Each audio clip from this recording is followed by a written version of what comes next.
নমস্কার বন্ধুরা, মমতার রান্না বান্নাতে আপনাদের সবাইকে স্বাগত। আপনারা সবাই কেমন আছেন? আশা করি ভালো আছেন। আর আমি অনেক ভালো আছি। আজকে চা তৈরি হয়ে যাওয়ার আগেই এমন এক বিস্কুটের রেসিপি বানিয়ে দেখাবো, যেটি খেতে যেমন সুস্বাদু আর দেখতেও তেমনই সুন্দর। কোনো রকম ঘি বা বাটার ছাড়াই খুব সহজে তৈরি করে দেখাবো। আর একবার বানিয়ে কিন্তু মাসের পর মাস জুড়ে সংরক্ষণ করে রাখতে পারবেন। এটা বাচ্চা থেকে বুড়ো সবাই খুব পছন্দ করবে। তো তোমরা যারা যারা আমার চ্যানেলে নতুন আছো তারা অবশ্যই কিন্তু চ্যানেলটিকে সাবস্ক্রাইব করে নেবে এইরকম নতুন নতুন রেসিপি পাওয়ার জন্য।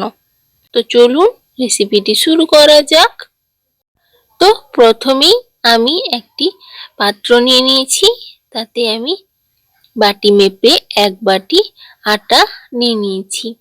এবার আটাটাকে আমি চালিয়ে নিচ্ছি যাতে কোনো গুটি না থাকে।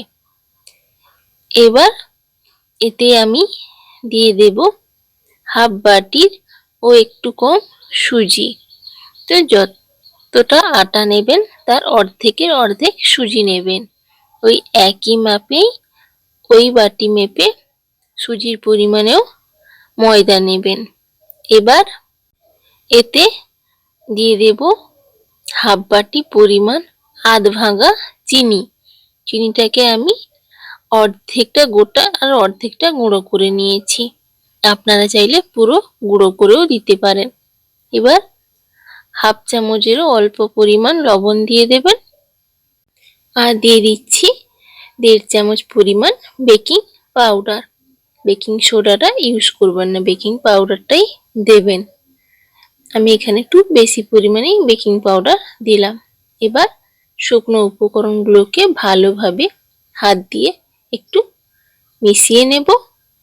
মেশানো হয়ে গেলে এতে আমি দিয়ে দেব সাদা তেল অল্প পরিমাণ। এবার ওই তেলটা দিয়ে আমি ভালো করে একটু ময়াম দিয়ে দেব আটাটিকে। তো এইভাবে অল্প অল্প তেল দিয়ে ময়াম দিয়ে নেব।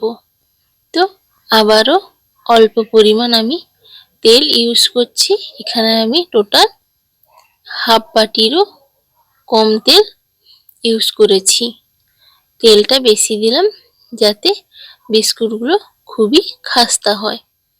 যেহেতু আমি এটাকে বাটার বা ঘি দিয়ে তৈরি করছি না, তাই জন্য অল্প পরিমাণ তেল দিতে হবে। তো আমি ভালো করে ময়াম দিয়ে দেব যতক্ষণ না আটার মুষ্টিতে গুটলি তৈরি হচ্ছে। এইভাবে হাতে মুঠো করে দেখবেন যতক্ষণ না সেটি গুটি বাঁধছে। এবার অল্প অল্প জল দিয়ে এটাকে আমি একটি শক্ত ডো হিসাবে তৈরি করে নেব। তো এককালীন কিন্তু বেশি জল দিয়ে দেবেন না, এইভাবে অল্প অল্প করে শক্ত ডো কিন্তু তৈরি করে নেব। বেশি নরম হলে হবে না।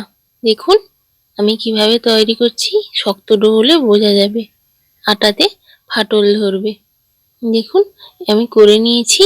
এইভাবে আমি এটাকে গোল করে ডো হিসাবে তৈরি করে রেখে দেব। তো তোমরা যারা যারা আমার চ্যানেলে নতুন আছো তার অবশ্যই কিন্তু চ্যানেলটিকে সাবস্ক্রাইব করে নেবে নতুন নতুন রেসিপি পাওয়ার জন্য। দেখুন কতটা শক্ত করেছি। এবার এটাকে ঢাকা দিয়ে রেখে দেব 5 মিনিটের জন্য। তো 5 মিনিট হয়ে গেছে।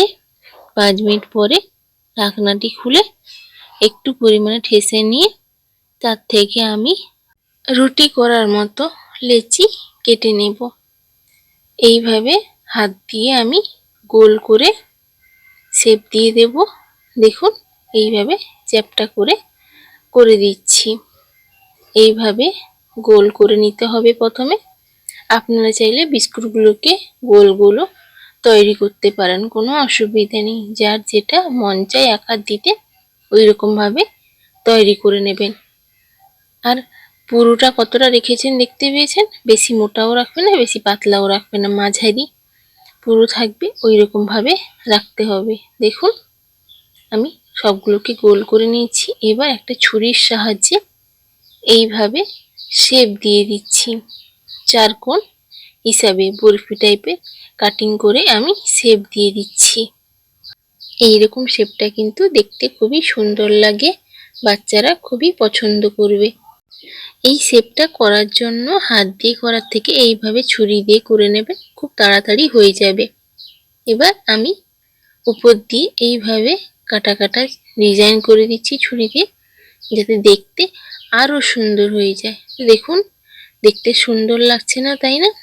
এবার আরেকটাকেও তৈরি করে দেখাচ্ছি। এইভাবে চারকোণ করে নেবেন ছুরি দিয়ে। এবার এর উপরে এইভাবে কাটা কাটা দাগ দিয়ে দেবেন ছুরি দিয়ে। তো সবগুলোকে একইভাবে তৈরি করে নিই। দেখুন তৈরি করে নিয়েছি। এবার এটাকে সাইডে রেখে আমি একটি পাত্রে তেল নিয়েছি। এখানে আমি লাল তেল ব্যবহার করেছি, আপনারা চাইলে যে কোনো তেল ব্যবহার করতে পারেন। এবার বিস্কুটগুলোকে এতে আমি চাপা দিয়ে এইভাবে তেলগুলোকে বিস্কুটের গায়ে বসিয়ে নেব। খুব সহজে বসে যাবে। এইভাবে হাতে চাপ দিয়ে তেলটাকে বসিয়ে নেবেন। তো সবগুলোকে একইভাবে তৈরি করে নিয়েছি। এবার একটি স্টিলের পাত্র নিয়েছি। এবার তাতে আমি বিস্কুটগুলোকে ফাঁকা ফাঁকা করে বসিয়ে দেব, জুড়ে জুড়ে কিন্তু বসাবেন না। তো সবগুলোকে আমি ফাঁকা ফাঁকা করে বসিয়ে দিয়েছি।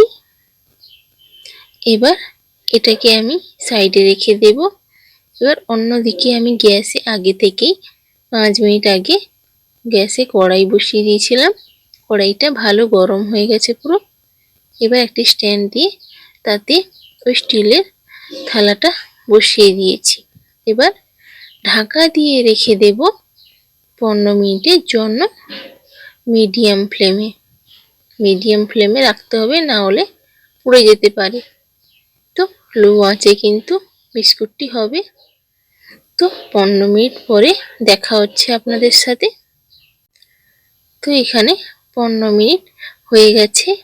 এবার আমি ঢাকনাটি খুলে দেখাচ্ছি। দেখুন বিস্কুটগুলো কিন্তু পুরো তৈরি হয়ে গেছে। বুঝবেন কি করে?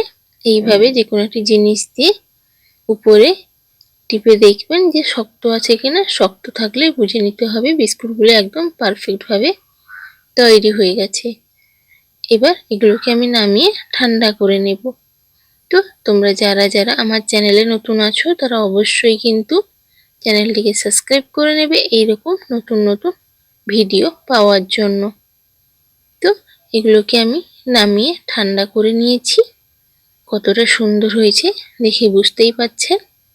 চা তৈরি হওয়ার আগে বিস্কুট তৈরি হয়ে যাবে। তো বিস্কুটটা দেখে বুঝতেই পারছেন কতটা সহজ বানানো। তো এই বিস্কুটগুলিকে ভেঙে দেখাচ্ছি। চলুন কতটা মুচমুচে হয়েছে আর ক্রিস্পি হয়েছে, একদম দোকানের মতো। তো চলুন কেমন হয়েছে আওয়াজটি শোনানো যাক।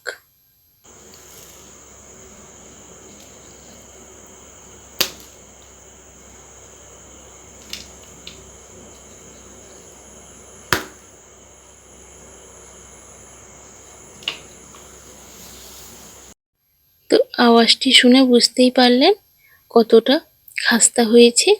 তো এইভাবে একবার বাড়িতে বানিয়ে দেখুন, সবাই খুব পছন্দ করবে। আর খুবই সহজ বানানো, আর দোকান থেকে কিনে খেতে হবে না। এইভাবে বাড়িতে বানিয়ে সারা মাস জুড়ে সংরক্ষণ করে রাখতে পারবেন। তো ভিডিওটি যদি ভালো লেগে থাকে ভিডিওটিতে একটি লাইক করে দেবেন, আর চ্যানেলটিকে সাবস্ক্রাইব করতে কিন্তু ভুলে যাবেন না। তো সবাই ভালো থাকবেন, সুস্থ থাকবেন। দেখা হবে আবারও একটি ভিডিওতে। ততক্ষণের জন্য টাটা, রাধে রাধে।